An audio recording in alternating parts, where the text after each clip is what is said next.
ہو اجازت اگر تو اے ابر کرم، پوچھنا ہے مجھے آپ سے چشم نم۔ میں نے ڈھونڈے بہت ہیں مگر نہ ملے، آپ گھر میں کہاں یہ چھپاتے تھے غم۔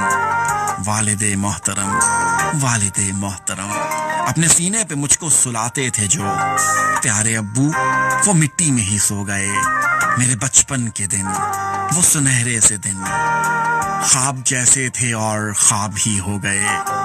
دل ربا دل نشی ہر گھڑی ہر قدم، والد محترم، والد محترم۔ آپ تھے تو یہ منظر بہاروں سے تھے، میرے آنسو بھی گویا ستاروں سے تھے۔ آپ تھے تو تلاتم کا در تھا کسے، آپ تھے تو یہ دریا کناروں سے تھے۔ آپ کے بعد سہتا ہوں سارے ستم، والد محترم، والد محترم۔ ہر کڑی دھوپ میں سائباں آپ تھے، ہر اندھیرے میں ایک کہکشاں آپ تھے۔ جگمگاتے ہوئے مسکراتے ہوئے بس دعا ہی دعا، مہرباں آپ تھے۔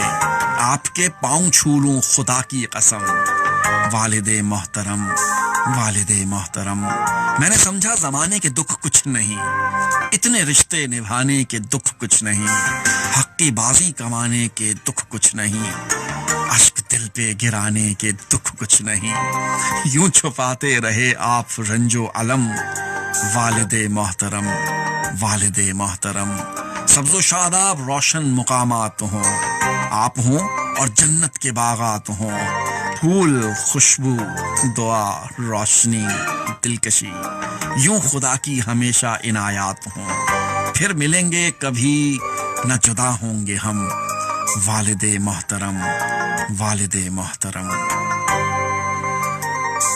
مبارک صدیقی، میرا خیال ہے کہ یہ انہوں نے اپنے والد محترم کی وفات کے بعد یہ کلام لکھا ہے۔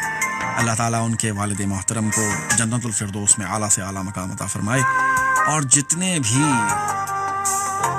لوگ ہیں جن کے ماں باپ اس دنیا سے رخصت ہو چکے ہیں، ان سب کے لیے خاص دعا۔